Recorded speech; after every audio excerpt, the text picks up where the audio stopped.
Hello, it's August the 9th, 2024. 8 years since the launch of No Man's Sky, a game which has captivated me since the beginning.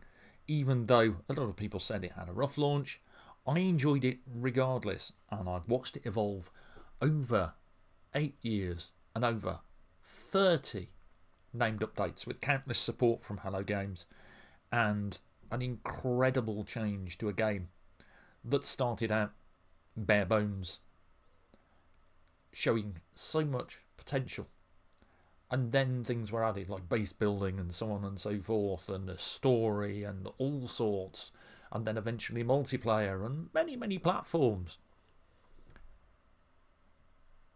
No Man's Sky over the 8 years has changed drastically, and recently we got Worlds Part 1, and this is just Part 1 of a staggering update which completely refreshed, altered and changed many of the worlds. It altered a lot of my particular builds and gave me some incredible vistas where I've had to alter some bases and so on and so forth. But the reason we're here is that I wanted to take a look at a game that has been one of my passions for 8 years. I don't just do Space Engineers. I love science fiction games in general, and No Man's Sky has a special place in my heart. It's got an absolutely fantastic community, and there are many people there who are wonderful virtual photographers and just wonderful gamers in general. Extremely supportive, and they will help you out no end if they spot you in No Man's Sky when playing multiplayer. It can be played solo and it can be played with other people, but it is not a role-playing game. It is not a Star Citizen, excuse my teeth, or Elite Dangerous space sim. It is No Man's Sky. It's a space exploration game with arcade-style space combat, ground vehicles, underwater exploration, base building, survival elements, and more importantly, it's a game that wants you to play it your own way. What do I mean? Well, let's look in the options very briefly, like so. And if we go here under controls first, you'll see that there are some ship controls, especially this one. So this is Starship Combat Auto Follow. If you don't want to deal with trying to lock on to enemy ships and so on, and basically maybe you have a problem playing that side of the game, you can activate two types of auto follow. There's a toggle. When you press X, it'll set your ship to track, follow your combat target. You still have to adjust and shoot yourself. And hold means that if you hold the left trigger, you will basically engage that system without toggling it. Then there's a whole accessibility menu. This is really good. Hold for destructive actions only, and if you keep your scanner held down, you can just keep scanning without having to mess around with adding any other buttons. You can also change the colours on the galaxy map for people who have problems with colour blindness, and there's going to be more accessibility over time. What about the game itself though, since I've spent the last 4 or so minutes just sitting on this screen? Well, I have 3 saves now. I did have a load more, but I got rid of a few.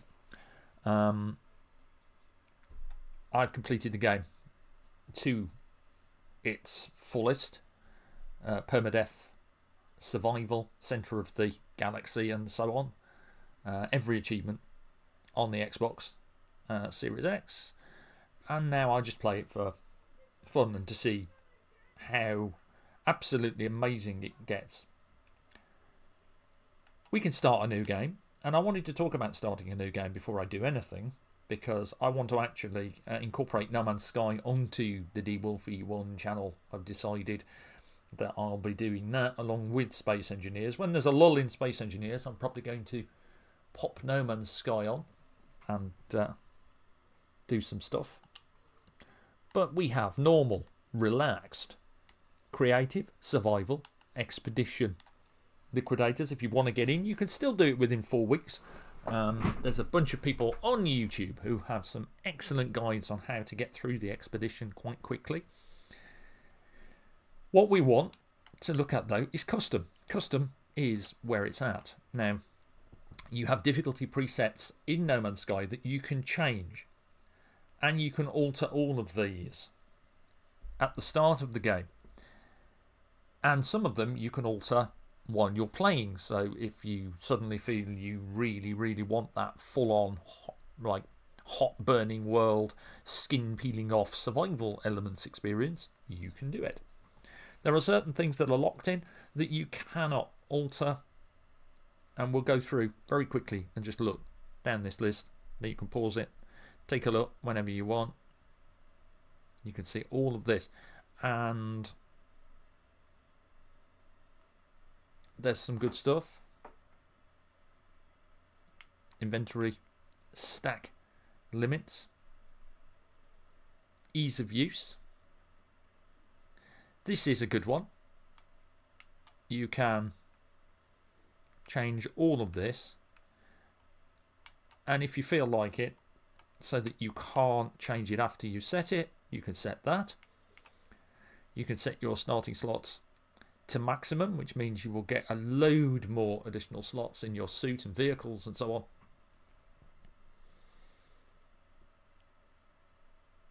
And many more animal companions.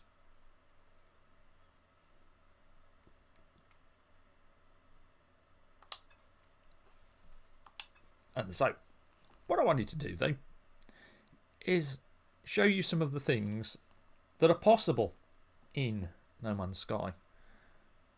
Now, I am not one of the greatest builders in the game. I have a style that I like to stick to, but I've been breaking away from that particular style and experimenting. Recently, I've completed work on my freighter, which is the Revenge. And the freighter itself is another element of the game that was added and revised after launch, with numerous modules that you can build on board it. You can get yourself a teleporter, a trade station, an appearance modifier, my favourite, the planetary probe, which will do a scan of all planets in the system and allow you to see what you're dealing with. So, for instance, if we look at Saminar, you can see it's a dusty planet. And if we click on it, we can actually go into a very detailed view, and it will tell you what type of flora and fauna. It'll even tell you if the particular planet has synthetic life on it. It will tell you as well what type of sentinels you're going to be dealing with.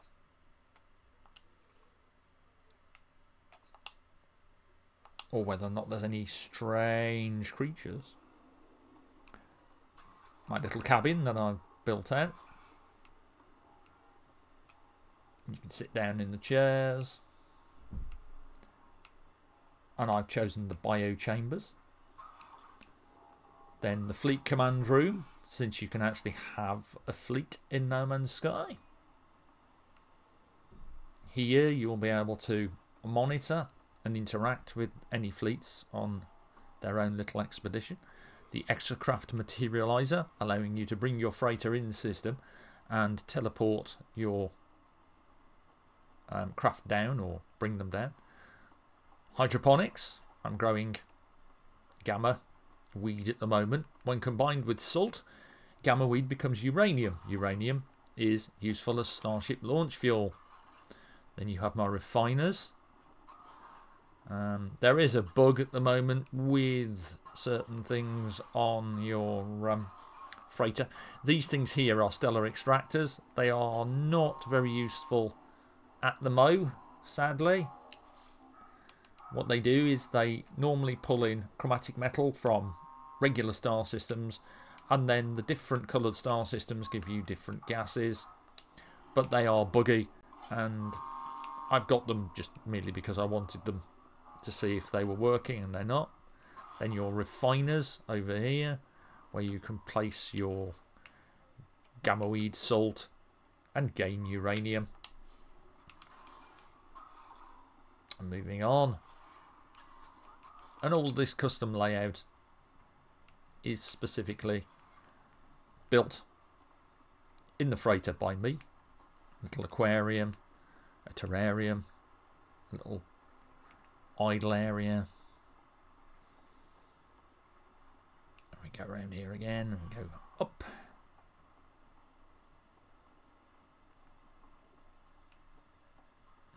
To the top deck.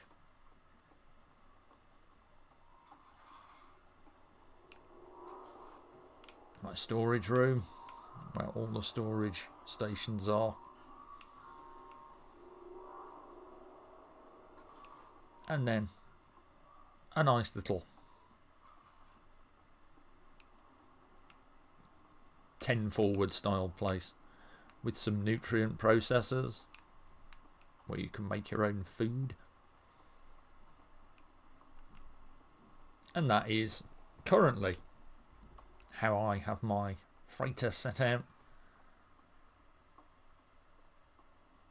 The freighter can't be flown per se. It is a floating or flying base. It can be warped from system to system though, and it does act as a hangar for all of your vessels that you own. And that's the current ship, the Starborn Runner. And a few other ships sitting in the bay. And it can also be used to teleport you from base to base. I have a little save point on the bridge.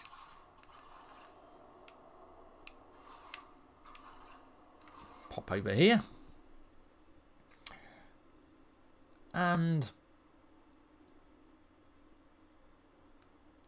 we'll go and have a look at my latest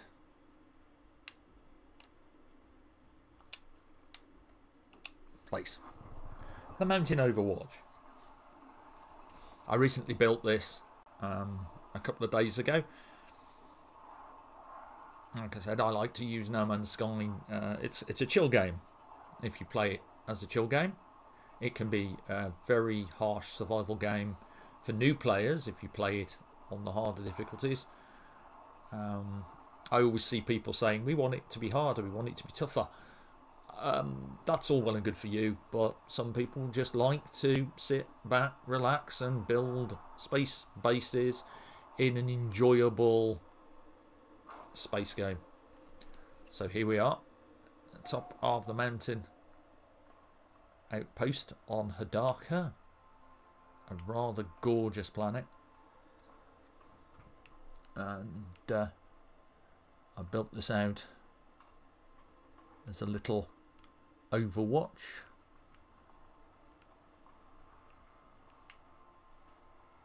And we can get down to the courtyard. Here's the courtyard.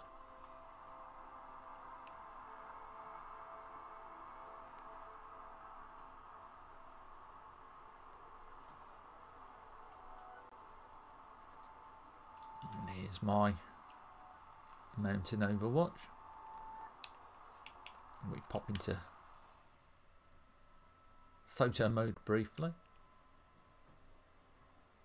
You'll see my little outpost constructed out of the stone building parts, and a lot of these parts are available from the Space Anomaly.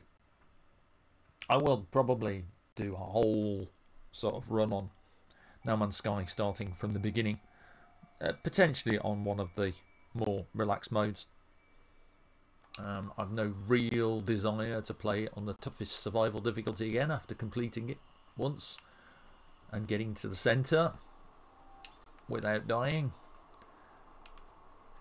And if we go down here, you can get down this little area here that I've yet to finish. So it's just sort of an ancillary corridor out to the bottom of this area where you can see a building and my roamer in its little thing, and that mineral there. Where's my mining beam? Bye.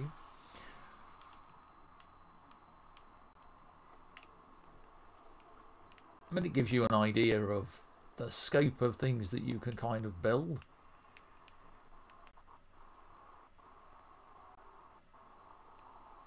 Jittering a bit, I'm not quite sure why. But there you go. That is a little look at No Man's Sky. As I said, I'm very, very, very, very in love with the game. I always have been since launch. And happy 8-year anniversary / birthday, No Man's Sky. Hello Games, you've done an absolutely stunning job on these worlds. Just look at that vista out there. All of that is now possible. And there's one more thing, actually, that I'll show you before we go. And we'll go there via my teleport, since we're needing to go to a different galaxy, because this is the Eisenton and not Euclid galaxy. I will just jump to my marshland. One thing they added in the Worlds update that is an absolutely transformative experience is that they altered everything to do with the weather and the water. The water in No Man's Sky now is absolutely superb. And we even have a part we can pick up from the anomaly for our starship, aquatic landing jets, allowing us to finally land on the surface of water, which is really cool. Welcome to my little marshland outpost on this new planet biome.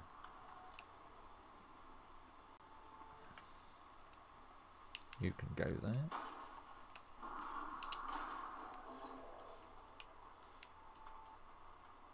And look at that water down there. We'll go down there via my teleport. And there it is. And this water will respond to weather and create surf and other water patterns. It has refraction.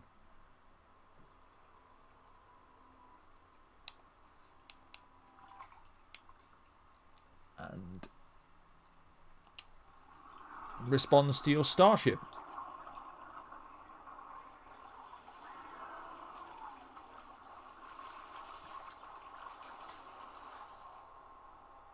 Look at that. Look how gorgeous that is.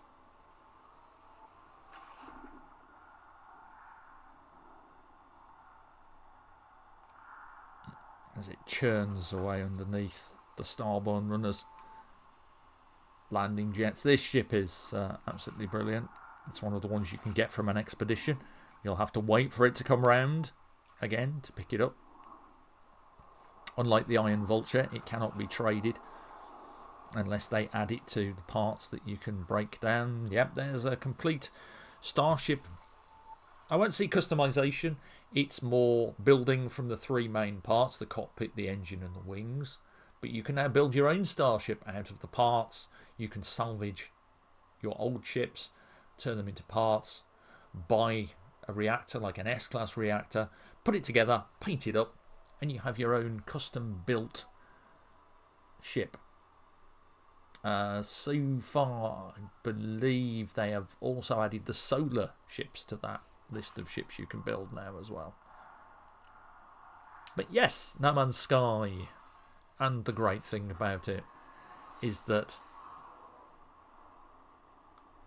that planet over there that I see from the surface, I can launch into space, watch the sun rise over the planet, skip towards Xandu with my pulse drive,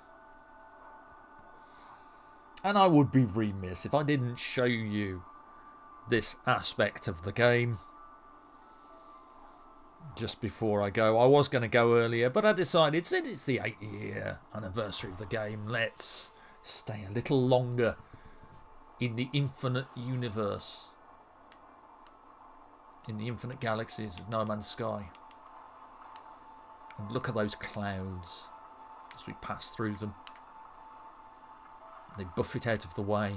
And these clouds are actually created. They're not static. They move based on wind patterns and so on. And then back out into space through an asteroid field. And these asteroid fields can be mined. NPCs will come along and mine them as well.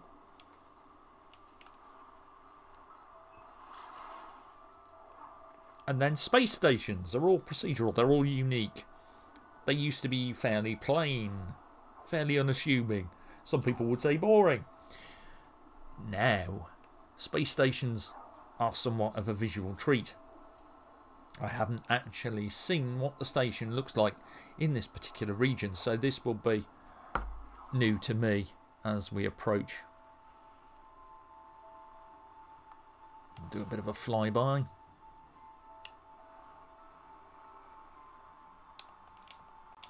Let's whip photo mode open.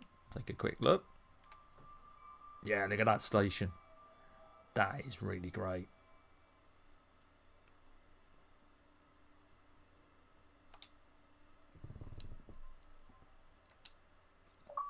Going to take that photo. I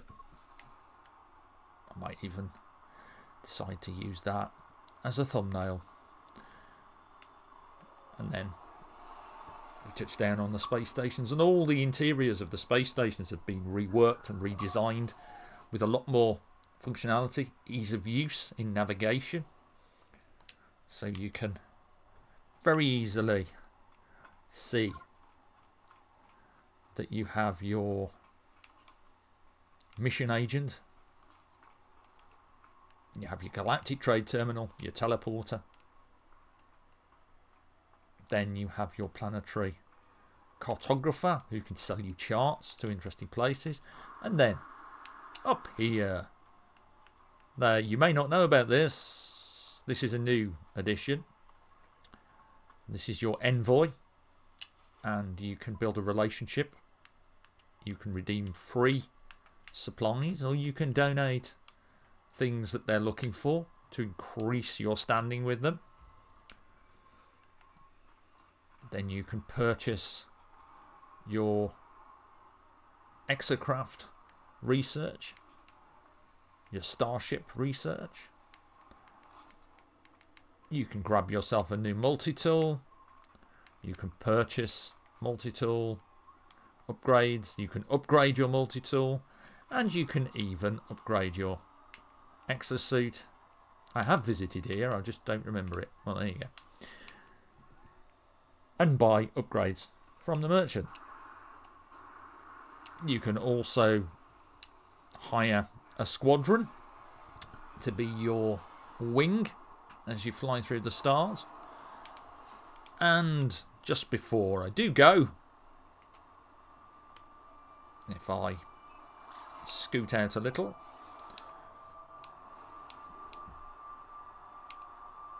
you can even bring in your freighter. This is one of the pirate freighters you can pick up from an epic space battle. If you destroy its shields and engines and get it to surrender, you can take it over. Or you can blast it into bits for a massive bounty. And that is just scratching the surface of the possibilities and things you can do in No Man's Sky. And that takes me up just over 25 minutes of No Man's Sky video. So, yeah, 8 years. Well done, Hello Games. Here's to however many more years you want to pour into No Man's Sky and will not complain at all. These have been free updates, over 30 named free updates for the game, which have turned it from essentially a plain but still interesting space exploration game into something vast, sprawling, yet still accessible. Hopefully you'll join me as I dive back into No Man's Sky from the beginning and show you how the game evolves as you play it. Let's Go on may be relaxed difficulty if you're a first time player. Until then though, stay safe, take care, have fun, enjoy gaming, loads more games to come, and I'm sure there'll be some absolutely cracking space games on the horizon for all platforms. Until then, I will catch you in the next one. Goodbye for now.